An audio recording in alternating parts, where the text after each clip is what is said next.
In the name of Allah, the most beneficent, the most merciful. Assalamu alaikum. My name is Professor Muhammad Masood. Welcome to our channel Easy English with Professor Muhammad Masood. ये हमारी art of translation की video है और इसमें हम पढ़ेंगे rule number 297. Before I start this video lesson, I'd like to say one thing. वास्ता पड़ता है तो नस्लों का पता चलता है, वरना बातों से तो हर कोई खानदानी लगता है.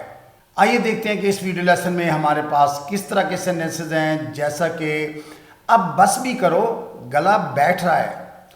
अब बस भी करो, समझ आ गई है बात. या अब बस भी करो, मेरा दिमाग फट रहा है. या अब बस भी करो, मेहमान सब सुन रहे हैं. या अब बस भी करो, कान पक गए हैं सुन सुन के. अच्छा, इस तरह के सेंटेंसेस हम उस वक़्त बोलते हैं जब कोई शख्स मुसलसल बोल रहा हो या कोई मुसलसल बात कर रहा हो या तंग कर रहा हो, तो हम कहते हैं यार अब बस भी करो ना. तो उस वक़्त हम इस तरह के जुमले बोलते हैं. तो आइए देखते हैं कि हम इन सेंटेंसेस को इंग्लिश में कैसे कन्वर्ट करेंगे. अच्छा, अब बस भी करो, now give it a rest. Simple एक फ्रेज है, now give it a rest. अब बस भी करो. उसके बाद फिर सब्जेक्ट वर्ब ऑब्जेक्ट, यानी आप सब्जेक्ट के बाद वर्ब की कोई भी फॉर्म यूज़ कर सकते हैं. प्रेजेंट, पास्ट, फ्यूचर, किसी टेंस में भी इस्तेमाल कर सकते हैं. आइए अब इसके एग्जांपल्स को देख लेते हैं और ये बात हमें सारी क्लियर हो जाएगी. अब बस भी करो, कान पक गए हैं सुन सुन के. Now give it a rest, we have heard enough. Now give it a rest, we have heard enough. आगे यानी हमने प्रेजेंट परफेक्ट टेंस यूज़ किया हुआ है. हैव के बाद हर्ड, हियर हर्ड हर्ड यानी थर्ड फॉर्म यूज़ की. हैव के बाद हमेशा वर्ब की थर्ड फॉर्म लगती है, तो ये मेन वर्ब है इसके अंदर. Now give it a rest, we have heard enough. अब बस भी करो, हम तंग आ गए हैं. Now give it a rest, we are tired of this. Now give it a rest, we are tired of this. तो वी आर टायर्ड यानी हम तंग आ गए हैं, थक गए हैं, ऑफ दिस, इस बात से जो आप कर रहे हो. अब बस भी करो, समझ आ गई है बात.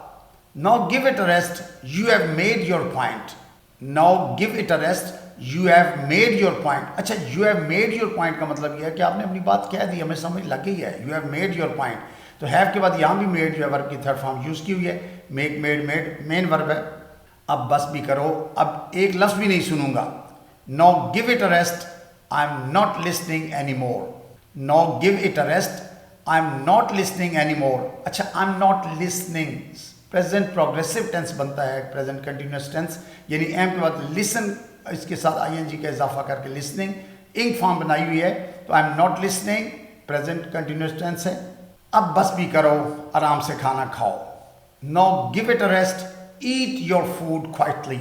Now give it a rest, eat your food quietly. अच्छा, ये कमांडिंग सेंटेंस है, इंपेरेटिव सेंटेंस है. Eat your food, eat main verb है इसमें, और इंपेरेटिव सेंटेंस है क्योंकि ईट के जो है ये वर्ब की फर्स्ट फॉर्म है. अब बस भी करो, मेरा दिमाग फट रहा है. Now give it a rest, I am getting a headache. Now give it a rest, I am getting a headache. अच्छा, I am getting a headache मतलब मेरा सर दिमाग फट रहा है, मुझे सर दर्द हो रहा है, यानी मुझे बहुत ज़्यादा मेरा दिमाग घूम रहा है, या सर दर्द हो रहा है, या मेरा दिमाग फट रहा है. I am getting a headache. अब बस भी करो, बात बिगाड़ रही हो. Now give it a rest, you are making it worse. अब देखिए प्रेजेंट प्रोग्रेसिव टेंस है, यू आर मेकिंग. मेकिंग इसमें डायरेक्ट मेकिंग इसमें मेन वर्ब है. Now give it a rest, you are making it worse. अब बस भी करो, तुमने सबके होश उड़ा दिए हैं. Now give it a rest, you have left everyone stunned. Now give it a rest, you have left everyone stunt.